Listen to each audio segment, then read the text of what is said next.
When we think about innovating for energy on Mars, there are no petrochemicals on Mars, right? It's like not a choice. Robert, take us a little bit deeper into what you're working on at CleanJoule and paint us a picture of how the technology works, what you envision it doing for space, and then how you envision that helping out on Earth. Sure. That's a lot of parts of one question, so I might forget some, so you might have to remind me.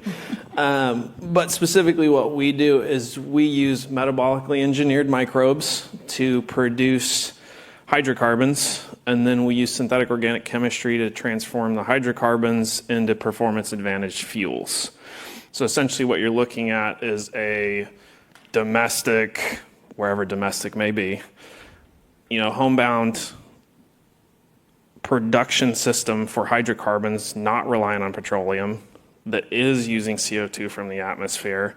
So when you are expending hundreds of kilograms of CO2 to get 1 kilogram into space, we can actually just recycle that instead of pumping hundreds more kilograms to get it into space. That has a lot of interesting intersections with both defense industry, but also just sustainability here on Earth, because our fuels can't just be used for liquid rockets, but turbine engines, next gen propulsion, kind of these interesting ways of milking more chemical energy out of the traditional methods before we can get the cooler ways of nuclear propulsion really working and shown. Because right now, everything flies on the back of chemistry.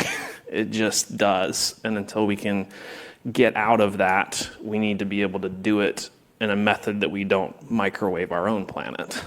I would really like to draw a line under something important that Robert just said here. When we think about innovating for energy on Mars, there are no petrochemicals on Mars, right? It's like not a choice. Whereas here on Earth, we've had that as an easy out for several hundred years. And so for me, this is one of the most exciting things about innovating for Mars is you're essentially innovating for a post-petroleum world, but in a world in which you have no choice. There's no pre-petroleum Mars. So I really think for me, this is some messaging that I take with me out in the world when I'm trying to get other folks excited about this.